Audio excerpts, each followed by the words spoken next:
Hi, my name is Emanuil Ivanov. I'm a Bulgarian pianist, and I'm very, very pleased to be here in Munich and to be finally playing in Herkulessaal. It's one event that's been already postponed several times, I think since April 2020, but finally, 2 years later, it's happening.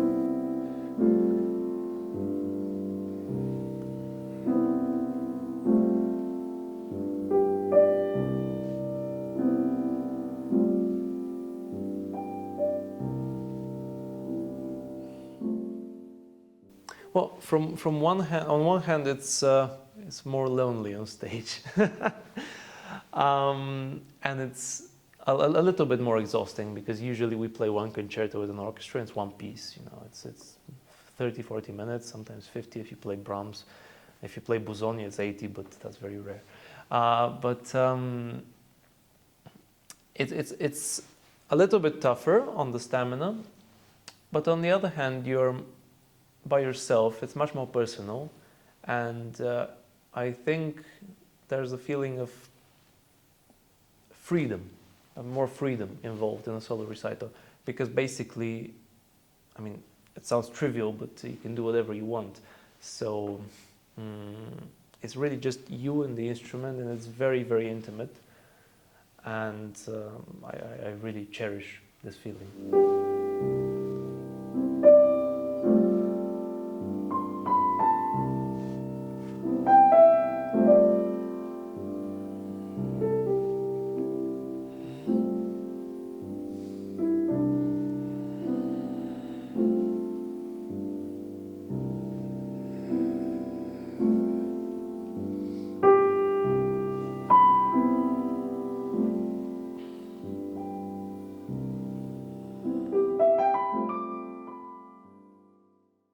Well, from one side, as for everyone, it was very difficult and a huge disappointment because it coincided with my prize winners' concerts after winning the Busoni Competition. And to suddenly see a whole season of concerts getting cancelled or postponed really can be bad for your motivation, I mean, to put it mildly. And I mean, we all had these difficult times, and we had to live through that, to being separated from what we do, from what we have to do to exist in artistic terms, I mean, to appear in front of audiences. On the other hand, for me personally, it probably worked in a way that I wouldn't have expected back at the time 2 years ago, but it did leave me with a lot of time to think and to develop about, I mean, to think about myself, and not only in professional terms, but in purely human and personal terms. And this period of, well, not isolation, but sort of emptiness in terms of events, really did help me to realize a lot of things about myself and to realize a lot of things of how I want to continue my creative path.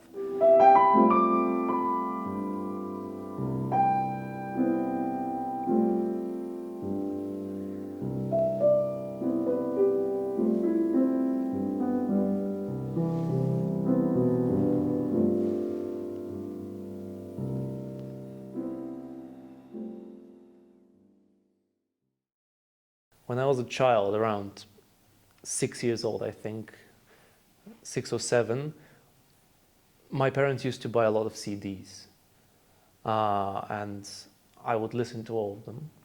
And suddenly, out of nowhere, appeared a CD with Mahler's First Symphony, and a very old recording with Dmitri Mitropoulos and I think the Minneapolis Symphony Orchestra. And it was from the 40s. It was a very old recording. And I sat down and I started listening to this music, and I just couldn't stop listening to it. I mean, I listened to it over and over again, and I mean, it really means a lot to me. And after that, I discovered the rest of his symphonies, his song cycles as well. And for me, this is a composer that is so deeply humane. His music is a symbol of humanity, and it's so touching and so personal that I really get inspired by it whenever I listen to it. So I try to do that as often as possible. Now, and it's not only Mahler actually. When I was a young kid, I did love to listen mostly to orchestral music as opposed to piano music. Back at the time, I didn't want to become a pianist. I actually wanted to become a conductor, because the thing that really inspired me the most was the sound of the orchestra. Because I really couldn't believe how a group of people, like 50 or 100 people, could make that sonority, that heavenly sound that really touched me so much. So I really tried to, once I started to play the piano, I really tried to connect these two worlds. And gradually I realized that the piano is the instrument that's most suitable for emulating the sound of the whole orchestra. And for me, an orchestral sound and an orchestral approach to piano playing is of the utmost importance. So in this regard, I would say that symphonic music and growing up with it has been one of the key features of my early development.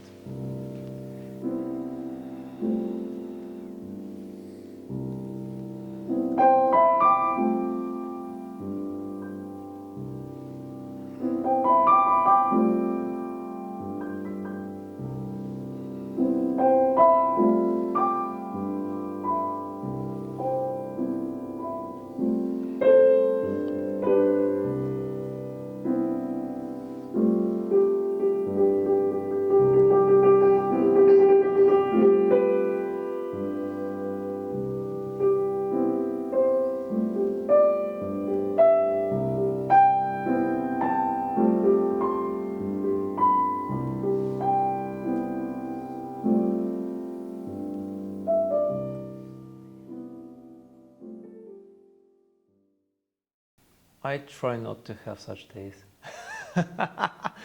But the problem with the life of a concert pianist is the fact that we don't have our instruments. So we rely purely on what is provided for us in terms of how much time, how much space we have to practice. All the other time we have to deal with the fact that we have to do mostly mental practice if we want to do that. I mean, that's thinking about the music and really absorbing it from a certain distance from the keyboard, which can be very, very useful. And a lot of people neglect it, but it's really a fantastic way of having a different view of the music. But there's something very fun about being a pianist, because every time you go to a new place to give a concert, you are met with a different instrument. And I mean, we're very spoiled nowadays, because sometimes they give us a choice of pianos, they pamper us a lot. But at the end of the day, it's what it is. It's almost like fate, and you have to accept it. And I think it's very fun to find new instruments, and it's a little bit like meeting new people. Either you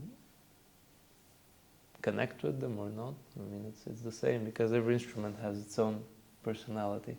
So, in the best of times, you click with them. Sometimes there's a little bit of a conflict, a little bit of a quarrel with the piano, but it's also fun.